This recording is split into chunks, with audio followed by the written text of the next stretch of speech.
빗소리가 묘지를 적시고 있었습니다. 가을비가 차갑게 내리는 날이었어요. 한 청년이 무덤 앞에 무릎을 꿇고 있었습니다. 비에 흠뻑 젖은 채로요. 엄마, 떨리는 목소리였어요. 엄마, 나 서울대 의대 합격했어요. 청년의 손에는 하얀 종이가 들려 있었습니다. 빗물에 젖어 구겨진 종이. 서울대학교 의과대학 합격. 합격증이었어요. 엄마가 그렇게 보고 싶어 하시던 거. 청년이 무덤비를 끌어안았습니다. 왜 이렇게 일찍 가셨어요? 엄마, 이거 같이 보고 싶었는데. 그의 울음소리가 빗소리에 섞였어요. 무덤비에는 이렇게 적혀 있었습니다. 고인 최서연. 초라한 무덤이었어요. 선산 구석진 곳, 사람들 눈에 잘 띄지 않는 자리. 그때였습니다. 50m 떨어진 곳에서 누군가 지켜보고 있었어요. 검은 우산을 쓴 노인. 70대쯤 되어 보이는 남자였습니다. 값비싼 코트를 입고 있었지만 그 얼굴은 창백했어요. 노인이 천천히 걸어왔습니다. 자신도 이곳에 온 이유가 있었거든요. 1년 만에 찾아온 딸의 무덤. 노인의 눈에 청년의 모습이 들어왔습니다. 무덤을 끌어안고 우는 젊은이. 저 청년은 누구지? 노인이 가까이 다가갔어요. 그리고 청년이 안고 있는 무덤비를 봤을 때 노인의 얼굴이 굳어졌습니다. 최서연. 그건 자기 딸 이름이었어요. 노인, 아니 대한그룹 박철수 회장의 다리에 힘이 풀렸습니다. 청년이 고개를 들었어요. 눈물 범벅이 된 얼굴로 누구세요? 회장은 대답할 수 없었습니다. 저 청년이 누군지, 왜 내 딸 무덤 앞에서 울고 있는지, 그리고 그 손에 든 의대 합격증이 무엇을 의미하는지. 회장의 머릿속이 하얘졌어요. 강민준. 청년의 합격증 상단에 적힌 이름. 회장은 그 이름을 어디선가 들어본 것 같았습니다. 이 이야기는 50년 전부터 시작됩니다. 1975년 서울 변두리. 그의 여름은 유난히 더웠습니다. 공사판에서 한 청년이 땀을 뻘뻘 흘리며 일하고 있었어요. 25살 박철수. 경상북도 시골에서 올라온 지 2년째 되던 해였습니다. 야, 박씨. 시멘트 한 포대 더. 예. 철수는 무거운 시멘트 포대를 번쩍 들어 올렸어요. 허리가 끊어질 것 같았지만 참았습니다. 조금만 더 버티자. 점심시간, 철수는 구석진 그늘에 앉아 도시락을 폈어요. 보리밥에 김치 몇 조각이 전부였습니다. 철수야, 그것만 먹냐? 옆에서 일하던 형님이 물었어요. 예, 괜찮습니다. 이것도 고향에선 못 먹던 거예요. 철수는 웃으며 말했습니다. 하지만 속으로는 다짐하고 있었어요.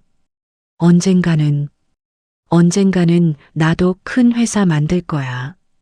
그의 주머니에는 낡은 수첩이 하나 들어 있었습니다. 매일 밤 쪽방에서 끄적이던 수첩이었어요. 박철수의 꿈. 5년 안에 작은 건설회사 차리기. 10년 안에 직원 100명 회사 만들기. 20년 안에 서울에 빌딩 갖기. 꿈은 컸습니다. 가슴속에 불이 타오르고 있었어요. 저녁, 철수는 좁은 쪽방으로 돌아왔습니다. 4평짜리 방. 화장실도 공동이었어요. 하지만 철수는 개의치 않았습니다. 책상 앞에 앉아 야간 경영학 공부를 시작했어요. 가난은 나로 끝낼 거야. 내 자식들은 이렇게 안 살 거야. 창밖으로 서울의 불빛이 반짝이고 있었습니다. 철수의 눈에도 야망의 불빛이 타오르고 있었어요. 그때는 몰랐습니다. 그 야망이 훗날 가장 소중한 것을 앗아갈 줄은. 10년 후 1985년 박철수는 작은 건설회사를 차렸습니다. 직원은 고작 5명이었지만 시작이었어요. 사장님, 축하드립니다. 직원들이 박수를 쳤습니다. 철수는 웃으며 고개를 숙였어요. 가슴이 뿌듯했습니다. 드디어 내 회사다. 사무실은 좁았고 책상은 낡았고 전화기는 한 대뿐이었지만 철수에게는 온 세상을 얻은 것 같았어요. 여보, 축하해요. 아내가 웃으며 꽃다발을 건넸습니다. 고마워. 이제 시작이야. 우리 꼭 잘 살게 해줄게. 철수는 아내의 손을 꼭 잡았어요. 그의 눈은 미래만 바라보고 있었습니다. 1987년 봄, 박철수의 사무실에 기쁜 소식이 들려왔습니다. 여보, 나 병원 갔다 왔어. 아내가 환하게 웃으며 달려왔어요. 왜? 어디 아파? 철수가 놀라 물었습니다. 아니야. 우리 아기 생겼어. 뭐? 철수의 눈이 커졌어요. 정말? 응. 의사 선생님이 석 달 됐대. 아내가 눈물을 글썽이며 말했습니다. 철수는 아내를 꼭 껴안았어요. 가슴이 벅차올랐습니다. 여보, 고마워. 정말 고마워. 그날 밤 철수는 잠을 이룰 수가 없었어요. 옆에서 아내는 편안하게 자고 있었지만 철수의 마음은 뜨거웠습니다. 내 아이가 생긴다고.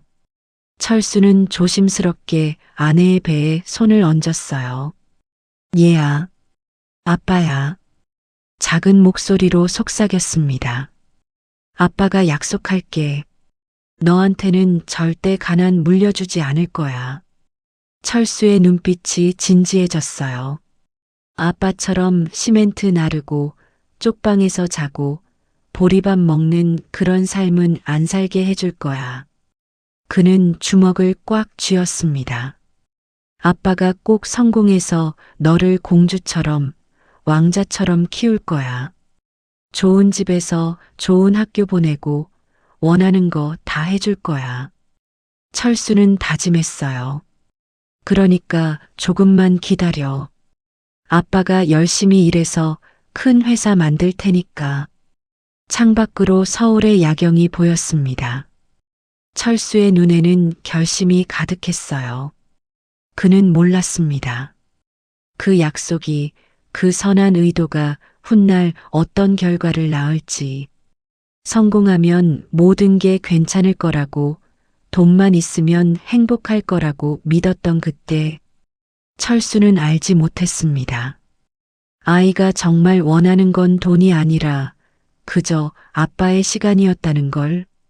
1987년 가을, 박철수의 첫 딸이 태어났습니다.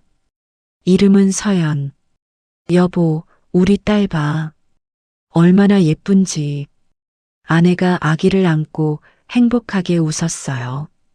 철수도 조심스럽게 딸을 안아봤습니다.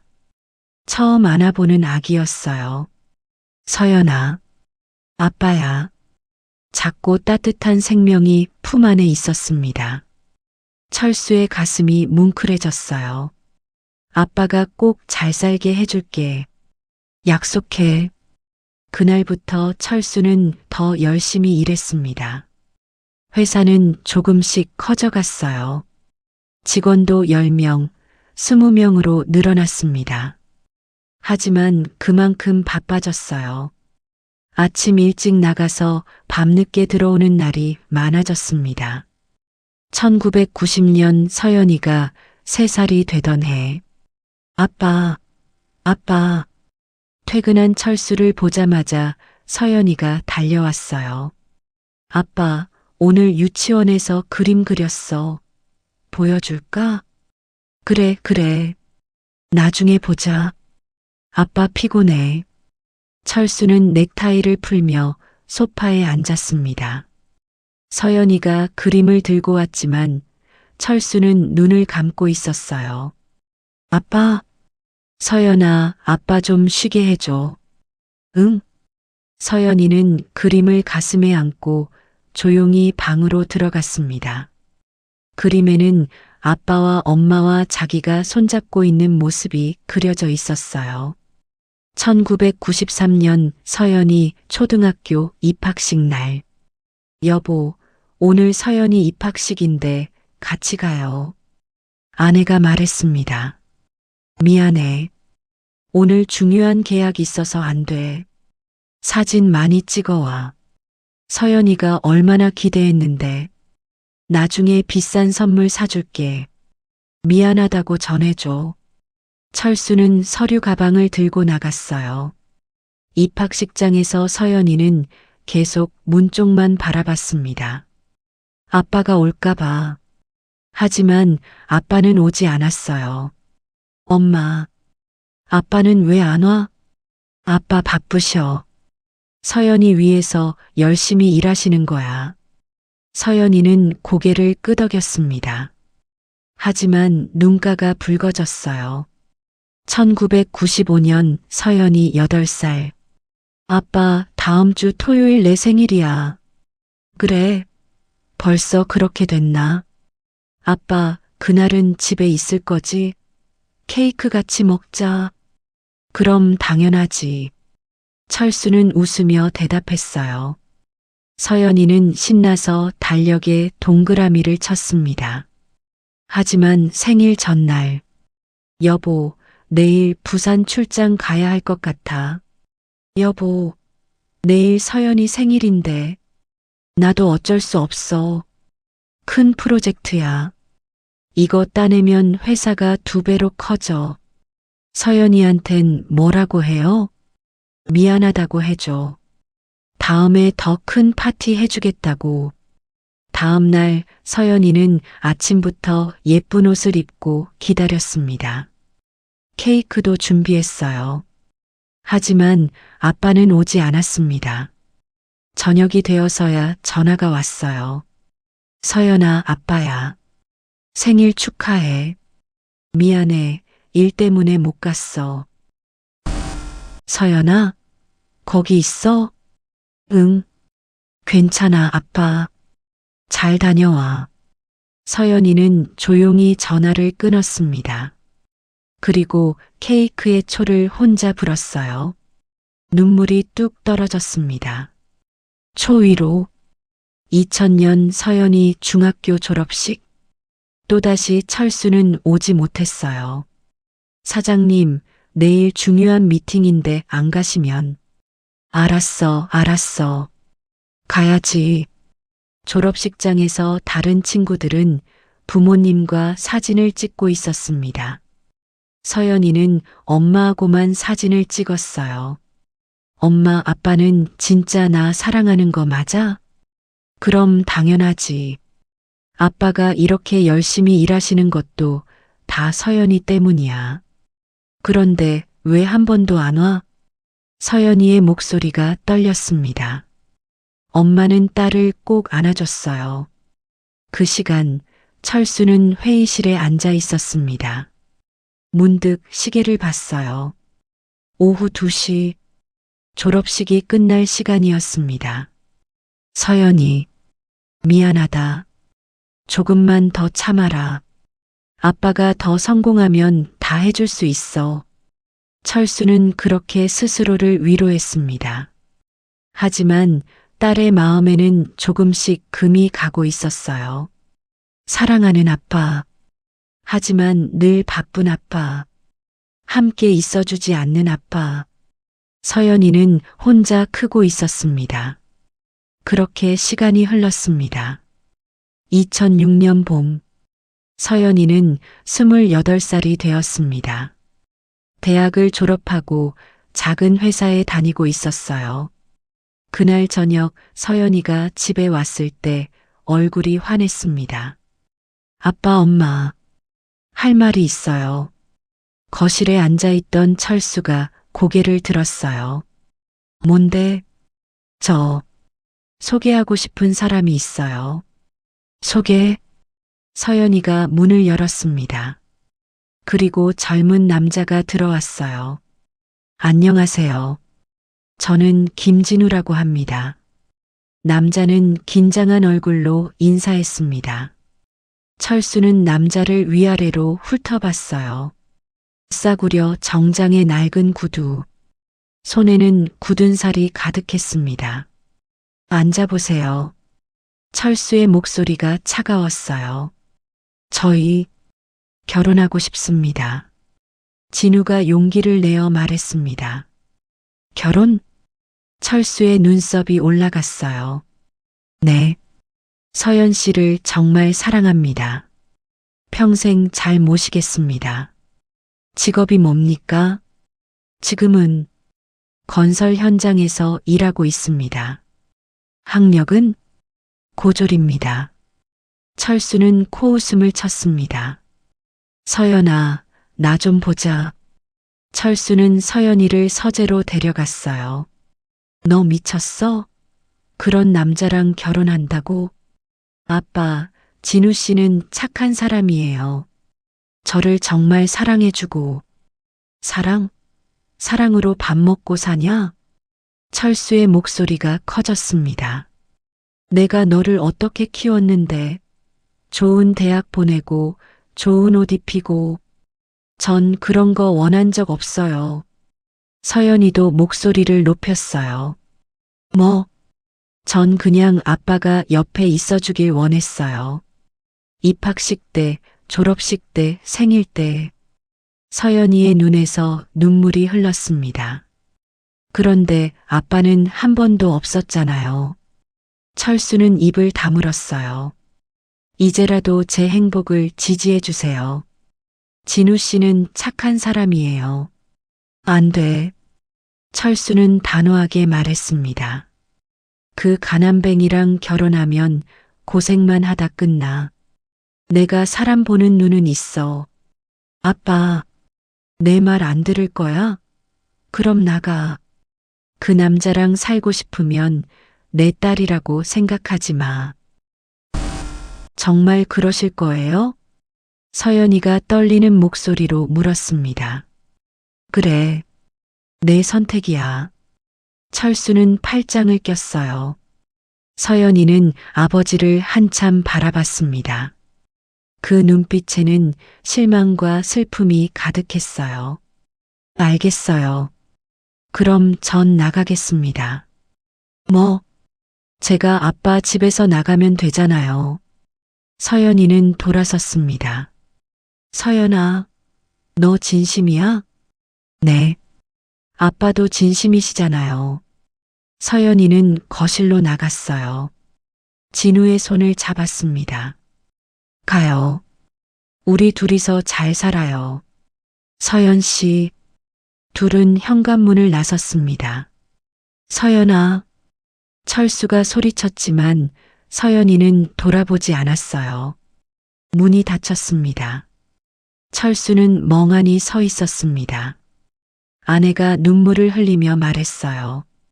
여보, 왜 그러세요? 저렇게까지 할 필요 있어요? 내가 사람 보는 눈은 있어. 저 남자 수상해. 철수는 고개를 저었습니다. 나중에 서연이가 후회할 거야. 그때 다시 돌아올 거야. 하지만 서연이는 돌아오지 않았습니다. 그날이 아버지와 딸이 마지막으로 마주한 날이었어요. 서연이가 집을 나간 뒤 철수는 매일 밤 술을 마셨습니다. 여보, 술 그만 마셔요. 몸 상해요. 아내가 걱정스럽게 말했습니다. 괜찮아. 철수는 잔을 비웠어요. 서연이한테 연락해봐요. 한 달이나 지났잖아요. 안 돼. 철수는 고개를 저었습니다. 내가 먼저 연락하면 진 거야. 서연이가 돌아올 때까지 기다릴 거야. 하지만 마음 한편으로는 불안했습니다. 내가 너무 심하게 말한 건가? 밤마다 서연이 어릴 적 사진을 꺼내봤어요. 3살 때 놀이터에서 찍은 사진. 활짝 웃고 있는 서연이. 아빠, 나 그네 태워줘. 그때 서연이의 목소리가 들리는 것 같았습니다. 철수는 사진을 도로 넣었어요. 아니야. 내가 틀린 게 아니야. 스스로를 다독였습니다. 저 남자는 수상해. 내 경험으로 봤을 때 분명 문제가 있어. 철수는 자신의 판단을 믿었습니다. 서연이가 고생하다가 깨달을 거야. 그때 다시 돌아올 거야. 몇 달이 지났습니다. 어느 날 비서가 조심스럽게 말했습니다. 회장님, 따님이 결혼하셨다고 합니다. 뭐? 철수의 얼굴이 굳어졌습니다. 혼자 구청에 가서 혼인신고 하셨다고. 그래. 철수는 창밖을 바라봤습니다. 정말 결혼을 했구나. 가슴 한편이 무너지는 것 같았어요. 하지만 철수는 애써 무심한 척 했습니다. 알았어. 그냥 내버려둬. 따님께 축하 인사라도. 필요 없어. 철수는 소리쳤습니다. 비서는 조용히 나갔어요.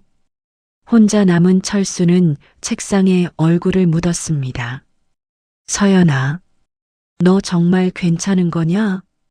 걱정이 밀려왔습니다. 아니야. 내가 걱정할 필요 없어. 제 선택이니까 제가 책임지는 거야. 철수는 고개를 들었어요. 그리고 다시 일에 몰두했습니다. 회사를 키우는 것만이 자신이 할 수 있는 일이라고 생각했어요. 언젠가 서연이가 힘들어서 돌아오면 그때 도와주면 돼. 그렇게 스스로를 위로했습니다. 하지만 서연이는 돌아오지 않았습니다. 1년이 지나고 2년이 지나고 3년이 지났어요. 소식은 끊겼습니다. 철수는 가끔 서연이 생각을 했지만 먼저 연락하지는 않았습니다. 자존심이 허락하지 않았어요. 내가 먼저 연락하면 내가 틀렸다는 걸 인정하는 거야. 그렇게 시간은 흘러갔습니다. 아버지와 딸 사이에 보이지 않는 벽이 점점 높아지고 있었어요. 그 벽 너머에서 무슨 일이 일어나고 있는지 철수는 알지 못했습니다. 알려고 하지도 않았어요. 그저 회사만 키웠습니다. 대한그룹은 점점 커져갔습니다. 하지만 철수의 마음 한구석에는 빈자리가 있었어요. 딸이 떠난 그 자리. 그 빈자리는 어떤 것으로도 채워지지 않았습니다. 제2024년 가을, 박철수 회장은 73세가 되었습니다. 대한그룹은 국내 굴지의 건설사로 성장했어요. 하지만 회장의 얼굴에는 피곤함이 가득했습니다. 그날 아침 비서가 조심스럽게 사무실에 들어왔어요. 회장님, 말씀드릴 게 있습니다. 뭔가? 회장은 서류에서 눈을 떼지 않았습니다. 따님, 최서연 양 관련입니다. 회장의 손이 멈췄어요. 서연이가 왜? 18년 만에 듣는 딸 이름이었습니다. 비서는 침을 삼켰어요. 돌아가셨습니다. 뭐라고? 회장이 천천히 고개를 들었습니다. 작년에 병으로 돌아가셨다고 합니다. 서류가 회장의 손에서 떨어졌습니다. 작년이라고? 네. 제가 뒤늦게 확인했습니다. 죄송합니다. 회장은 의자에서 일어났어요. 다리에 힘이 풀렸습니다. 어떻게 된 거야? 암이었다고 합니다. 말기 판정을 받고 6개월 만에 회장의 얼굴이 창백해졌습니다. 장례는 이미 치러졌습니다. 작년 12월에 내가 왜 몰랐지? 따님께서 연락하지 말라고 하셨다고 합니다. 회장은 창가로 비틀거리며 걸어갔어요. 그리고 한 가지 더 있습니다. 뭐가 더 있어? 따님께 아드님이 계셨습니다. 회장이 돌아봤습니다. 아들, 네. 강민준이라는 청년입니다. 올해 19살입니다. 19. 회장은 계산을 했어요. 19년 전이면 서연이가 집을 나간 바로 그 해였습니다. 남편은 비서의 얼굴이 어두워졌습니다. 따님께서 임신하셨을 때 도망갔다고 합니다. 알고 보니 사기꾼이었습니다. 따님의 돈을 들고 도주했고 회장의 주먹이 떨렸어요. 그 자식이. 따님은 홀로 아드님을 키우셨습니다. 편의점 아르바이트, 청소 1등을 하시면서 비서의 목소리가 작아졌습니다. 그리고 남편이 남긴 빚까지 갚으셨다고 합니다. 회장은 벽에 손을 짚었어요. 내 말이 맞았잖아. 죄송합니다. 내가 그 남자 수상하다고 했잖아. 내 말이 맞았다고. 회장이 소리쳤습니다. 하지만 그 목소리에는 승리감이 아니라 후회가 담겨 있었어요. 서연이는 어디 묻혔나? 저희 선산입니다. 선산? 네. 회장님께서 18년 전 지시하신 대로. 회장의 눈이 커졌습니다. 내가 언제? 비서가 오래된 서류를 꺼냈어요. 2006년 따님께서 집을 나가셨을 때 말씀하셨습니다. 만약 무슨 일이 생기면 선산 구석에 묻으라고. 회장은 그 서류를 보지 못했습니다.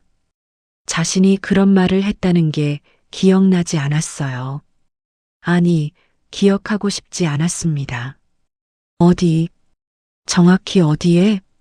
선산 제일 구석진 곳입니다. 회장의 가슴이 무너졌어요. 비석은 간소하게 처리했습니다. 회장은 고개를 떨궜습니다. 그날 밤 회장은 잠을 이룰 수 없었어요. 딸의 얼굴이 자꾸 떠올랐습니다. 어린 서연이, 입학식에 가고 싶어 하던 서연이, 생일 케이크를 기다리던 서연이, 그리고 마지막으로 집을 나서던 서연이. 아버지, 후회하실 거예요.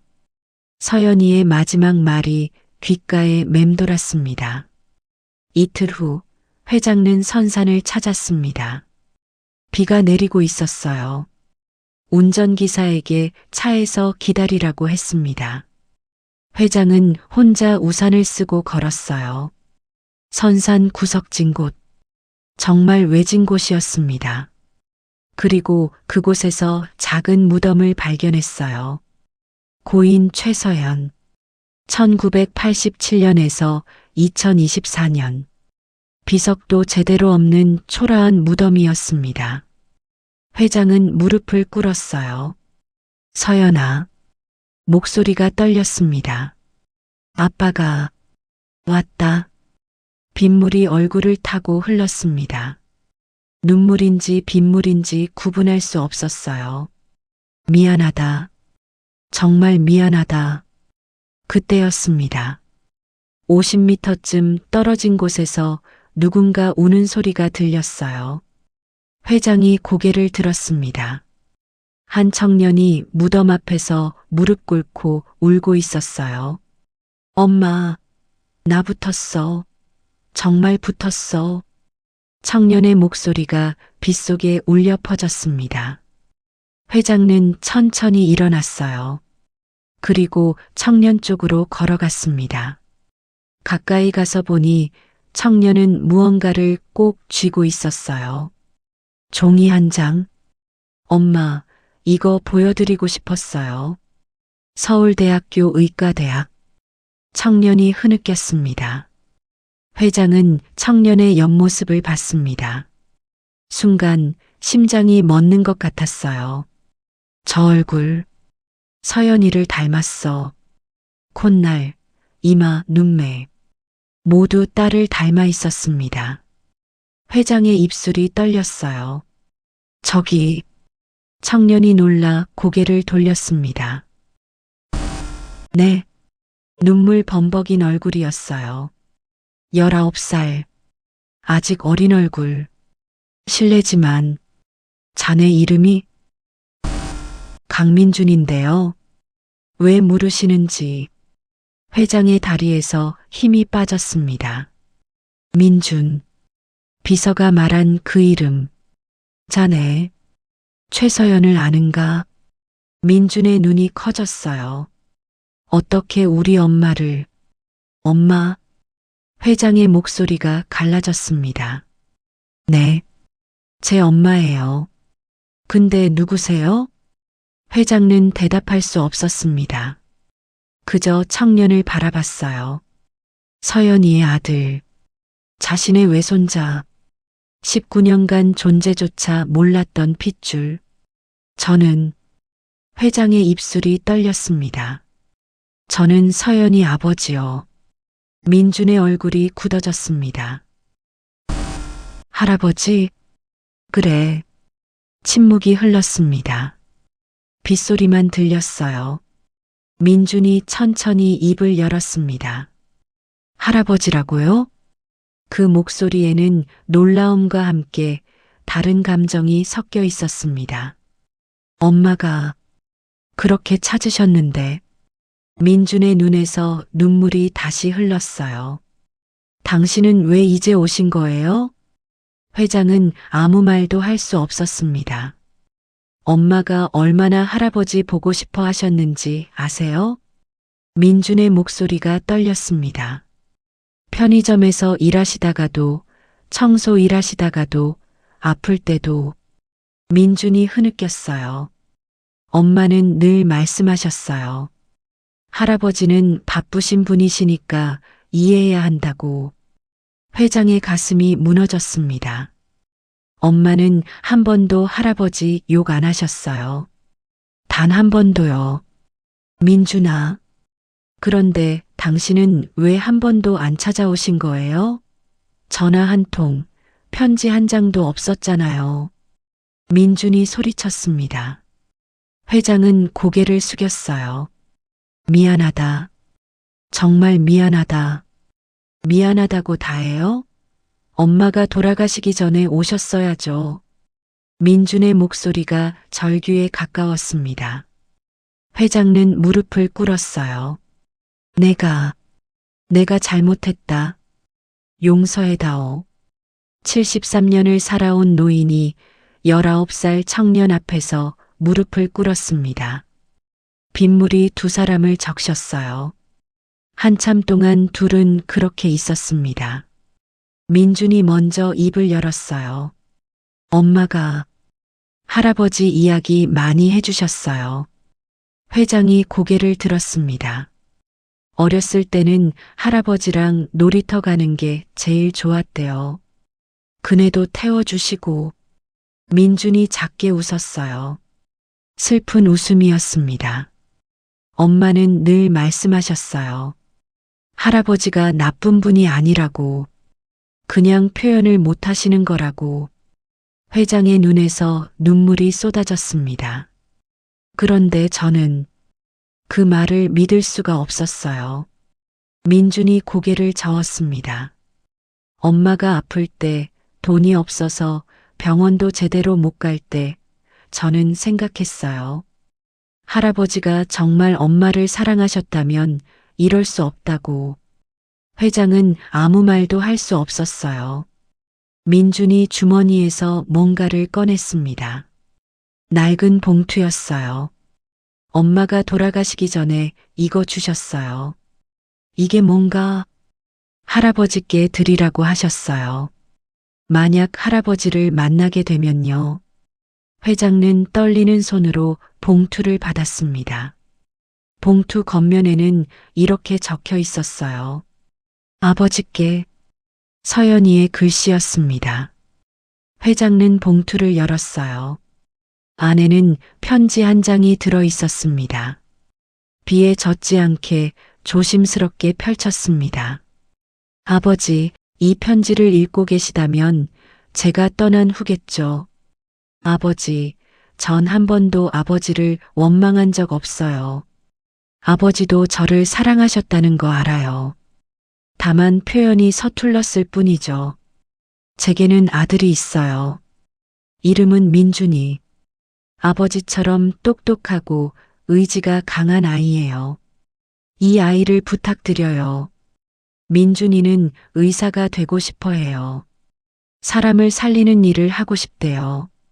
아버지 사랑했어요. 그리고 자랑스러웠어요. 아버지의 딸로 태어난 것 후회하지 않아요. 행복하세요. 아버지.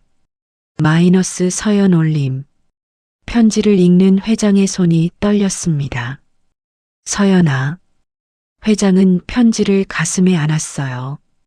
그리고 무덤을 향해 절을 올렸습니다. 미안하다. 정말 미안하다. 민준도 옆에서 함께 절을 했어요. 빗속에서 두 사람은 오랫동안 그렇게 있었습니다. 할아버지와 손자. 19년 만에 처음 만난 두 사람. 서연이가 남긴 편지가 둘을 이어주고 있었습니다.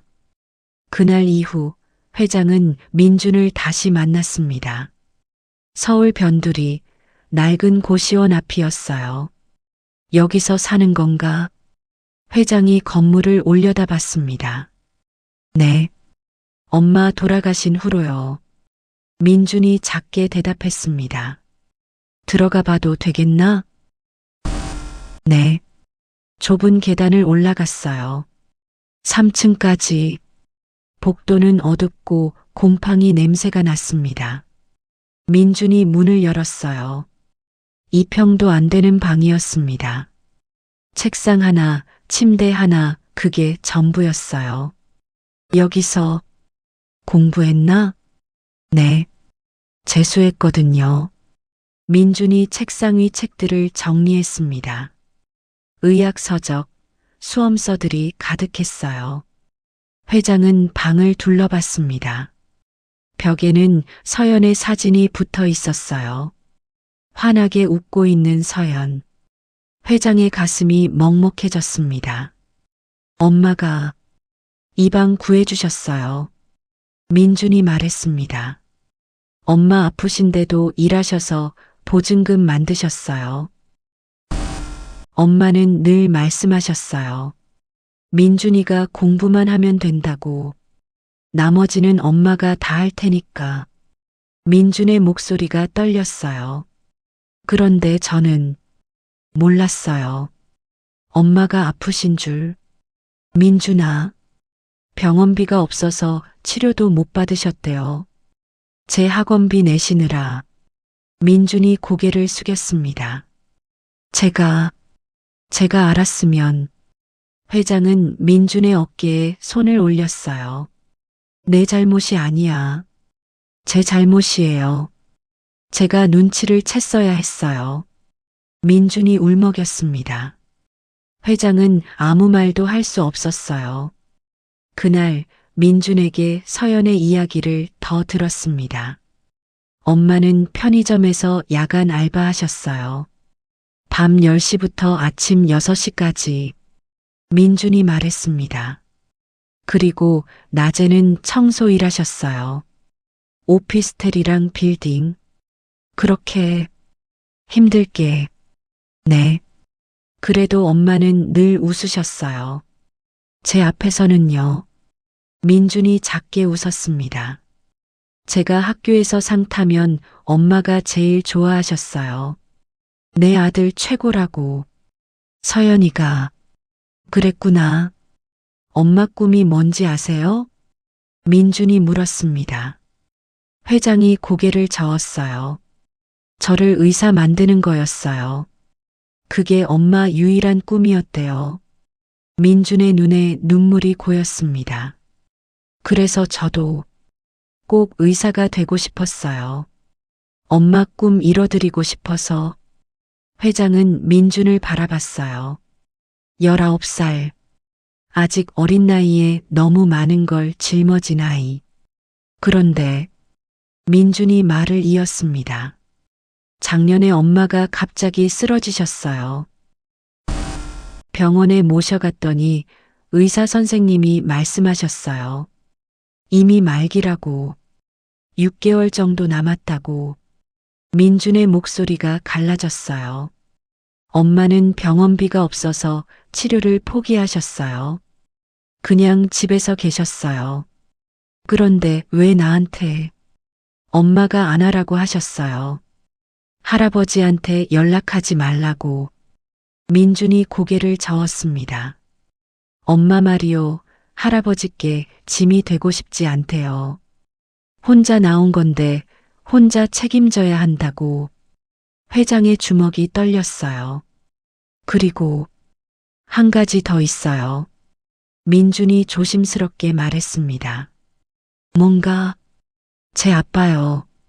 엄마한테 빚을 남기고 도망갔잖아요. 그래. 그 빚을 엄마가 다 갚으셨어요. 회장의 눈이 커졌습니다. 3천만 원.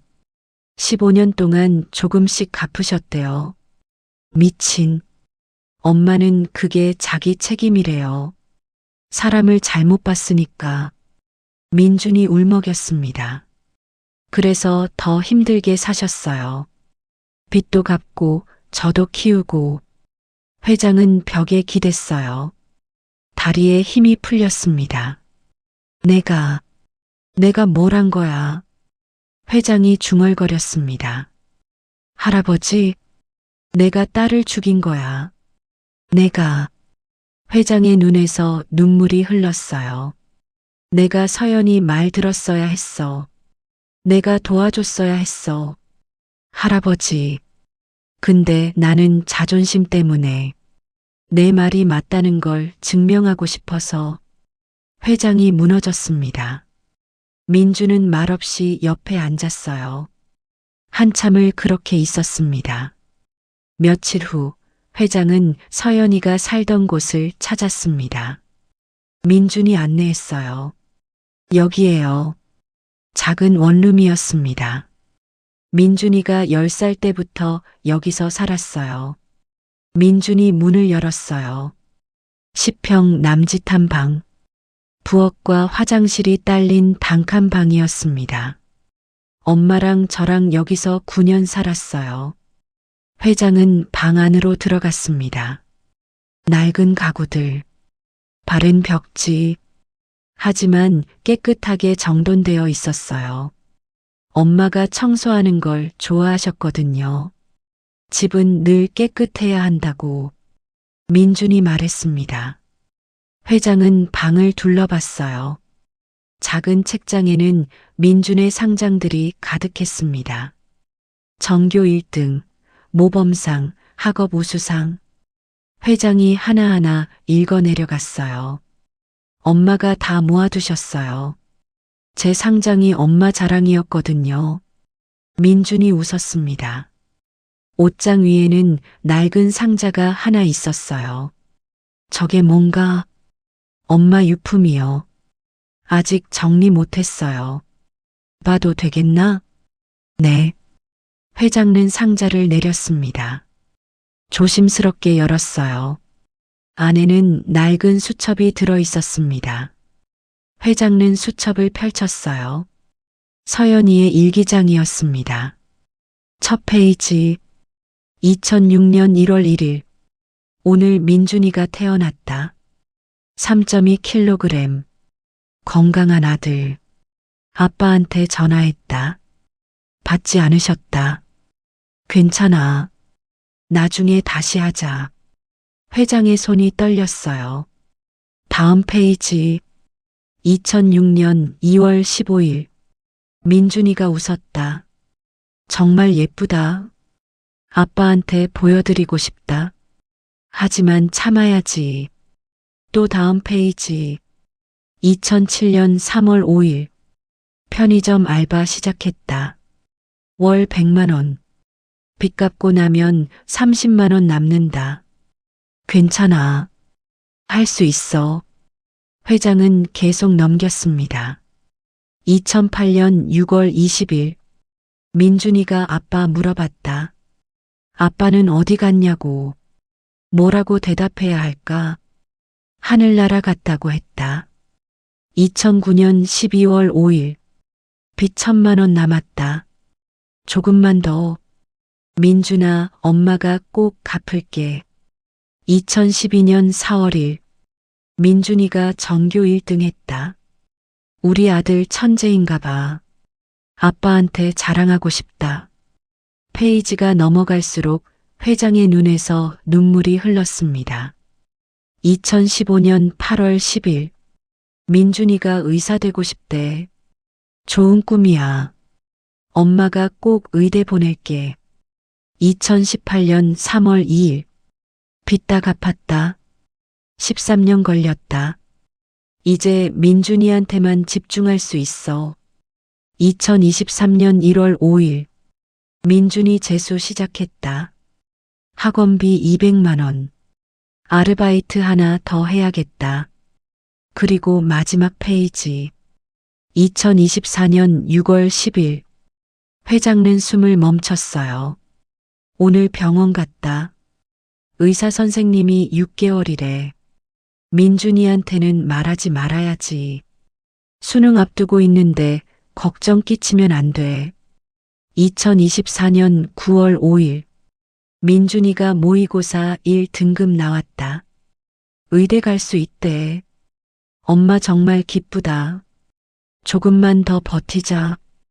2024년 11월 20일 요즘 많이 아프다. 하지만 참아야지. 민준이 수능까지 한 달. 한 달만 더. 2024년 12월 1일 민준이 수능 잘 봤대. 이제 됐다. 이제 쉬어도 될 것 같아. 마지막 페이지.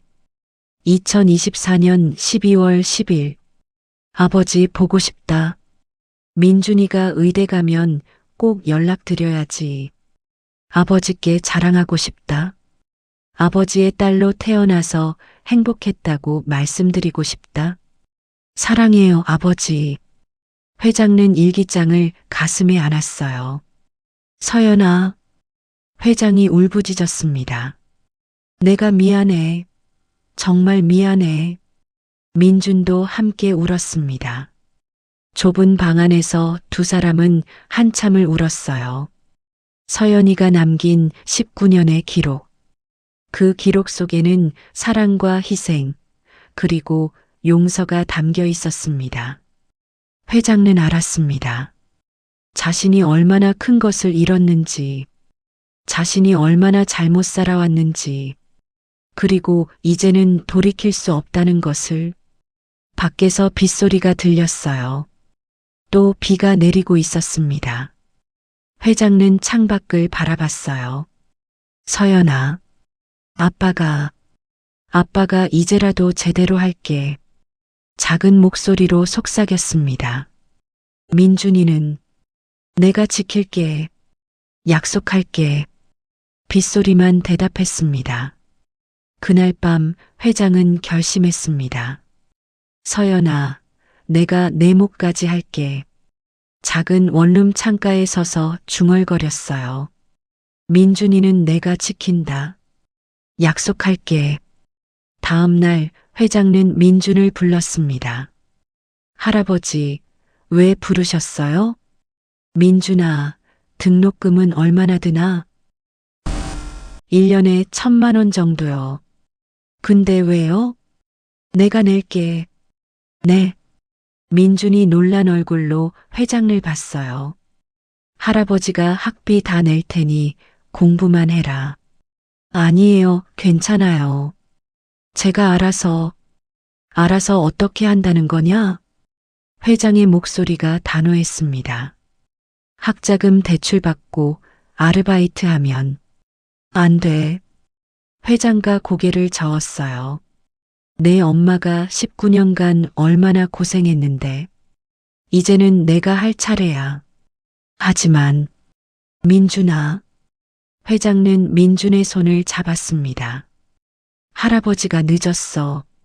내 엄마한테는 아무것도 못 해줬어. 하지만 너한테라도 제대로 하고 싶다. 민준의 눈에 눈물이 고였어요. 할아버지, 그리고 생활비도 받아라. 회장은 통장을 내밀었습니다. 이건 뭐예요? 1억이 들어있어. 6년 쓰기에 충분할 거야. 1억이요? 이건 너무 19년치 용돈이야. 받아라. 회장의 목소리가 떨렸어요. 내 엄마한테 주지 못한 것들, 너한테라도 주고 싶구나. 민주는 통장을 받았습니다. 손이 떨렸어요. 고맙습니다, 할아버지. 고맙긴. 당연한 걸 이제야 하는 건데. 회장은 민준의 어깨를 두드렸습니다. 며칠 후 민준에게 문제가 생겼습니다. 고시원 앞에 낯선 남자들이 기다리고 있었어요. 야, 강민준. 남자 셋이 민준을 둘러쌌습니다. 누구세요? 내 애미가 빌린 돈 3천만 원. 어떻게 할 거야? 사채업자들이었습니다. 그건 다 갚았다고 들었는데요. 이자가 남았어. 3천. 당장 내놔. 남자가 민준의 멱살을 잡았어요. 돈이 없어요. 시간을 좀. 시간? 내 엄마도 그렇게 말하다가 죽었잖아. 남자가 비웃었습니다. 의대생? 좋지. 신장 하나 팔면 5천은 받을 텐데. 뭐라고요? 일주일 줄게. 돈 못 구하면 병원 간다. 남자들이 민준을 밀쳤어요. 민준은 바닥에 넘어졌습니다. 일주일. 기억해. 남자들이 웃으며 사라졌어요. 민준은 떨리는 손으로 일어났습니다. 어떡하지? 3천만 원을. 그날 밤 민준은 잠을 이룰 수 없었어요. 사흘 후 민준이 다니던 학원. 강사가 민준을 불렀습니다. 야, 강민준. 너 의대 붙었다며? 네, 선생님. 근데 등록금은 어떻게 낼 거야? 강사가 비웃듯 물었어요. 그건 솔직히 말해봐. 너 같은 거지가 의대를 다녀? 학비가 얼만데? 그냥 포기해. 전문대나 가든가. 주변 학생들이 웃었습니다. 민주는 고개를 숙였어요. 얼굴이 빨개졌습니다. 내 엄마도 편의점 알바하다 죽었잖아. 너도 그럴 거야. 그만하세요. 민준이 소리쳤습니다. 왜? 사실이잖아. 거지 새끼가 의사 되겠다고? 웃기지 마. 강사가 계속 비웃었어요. 민주는 주먹을 쥐었습니다. 그때 학원 문이 열렸습니다. 누가 거지 새끼라고 했나? 회장가 들어왔어요. 강사의 얼굴이 굳었습니다. 누구세요? 대한그룹 박철수야. 네. 강사의 얼굴이 창백해졌습니다. 우리 손주 무시한 게 자네였군. 회장은 천천히 다가갔어요. 죄송합니다. 강사가 허리를 굽혔습니다. 미안하면 다야? 내 손주한테 거지 새끼라고 했지? 그게 제가 잘못했습니다. 우리 민준이가 가난해서 의대 못 간다고? 회장의 목소리가 차가웠습니다. 아닙니다. 우리 손주는 실력으로 붙었어. 전교 1등으로 말이야. 회장은 강사를 노려봤어요. 자넨 돈 있어도 못 갈 텐데. 주변이 조용해졌습니다. 그리고 이 건물 주인이 누군지 아나? 누구인데요? 나야. 강사의 얼굴이 하얘졌어요. 이 학원 임대료 내일부터 3배로 올릴 거야. 아니면 나가든가. 회장님, 제발. 내 손주한테 사과해. 회장과 민준을 가리켰습니다. 강사는 떨리는 목소리로 말했어요. 민준아, 선생님이 잘못했다. 미안하다. 민준은 아무 말도 하지 않았어요. 가자, 민준아. 회장은 민준의 어깨에 손을 올렸습니다. 둘은 학원을 나왔어요. 할아버지, 고마워요. 당연한 거야. 내 손주 건드리는 건 못 참아.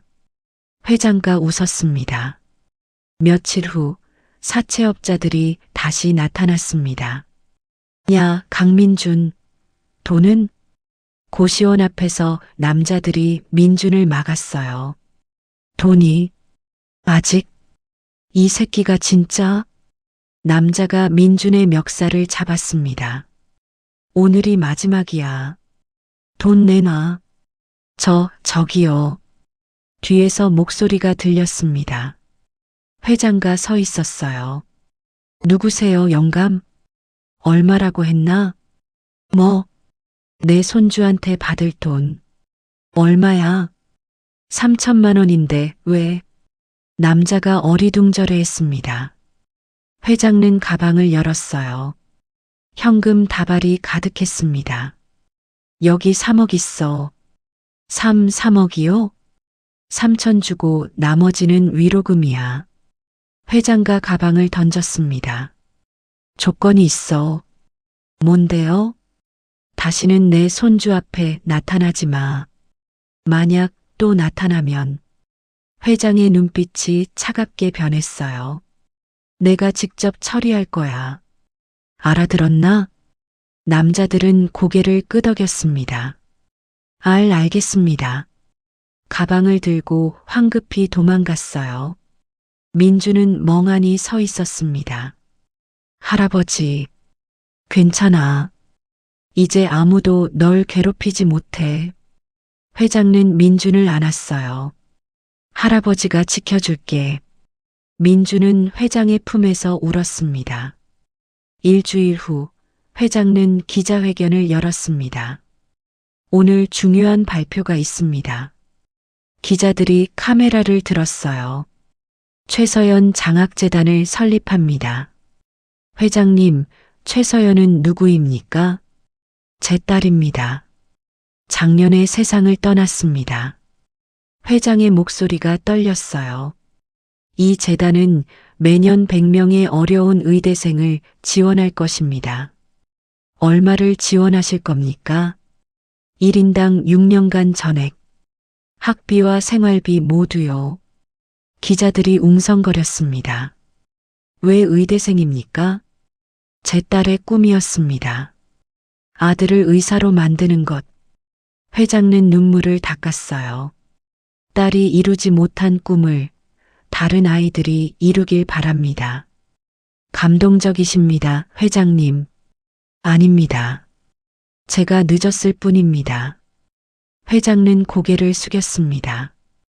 그날 저녁 회장과 민주는 서연의 무덤을 찾았습니다. 서연아, 아빠가 왔다. 회장은 무릎을 꿇었어요. 내 이름으로 장학재단 만들었어. 많은 아이들이 의사가 될 거야. 민준도 옆에 무릎 꿇었습니다. 엄마, 제가 할아버지 모실게요. 엄마 못다한 효도 제가 할게요. 회장은 민준의 손을 잡았어요. 민준아, 고맙다. 아니에요, 할아버지. 제가 더 고마워요. 둘은 서연의 무덤 앞에서 한참을 있었습니다. 바람이 불었어요. 무덤 위에 꽃이 흔들렸습니다. 마치 서연이 웃고 있는 것 같았어요. 1년이 흘렀습니다. 2026년 봄, 의과대학 입학식장. 민준이 흰 가운을 입고 있었습니다. 민준아, 잘 어울린다. 회장가 웃으며 말했어요. 고마워요, 할아버지. 오늘 내 엄마한테 가자. 네. 둘은 함께 선산으로 향했습니다. 서연의 무덤 앞. 이제는 예쁜 비석이 서 있었어요. 회장가 새로 만들어준 것이었습니다. 엄마, 나 의사 됐어요. 가운 입었어요. 민준이 환하게 웃었습니다. 엄마 꿈, 제가 이뤘어요. 회장도 무릎을 꿇었어요. 서연아, 우리 손주 봤지? 내 아들이야. 자랑스럽지? 회장의 눈에서 눈물이 흘렀습니다. 아빠가 늦게 왔지만 이제는 제대로 할게. 민준이 옆에 있을게. 민준이 회장의 손을 잡았어요. 할아버지, 저 행복해요. 나도 행복하단다, 민준아. 두 사람은 웃고 있었습니다. 하늘에서 햇살이 내려왔어요. 따뜻한 봄날이었습니다. 무덤 위에 꽃들이 환하게 피어 있었어요. 바람이 불었습니다. 꽃잎이 하늘로 날아갔어요. 마치 서연이 축복하는 것처럼 회장은 하늘을 올려다봤습니다.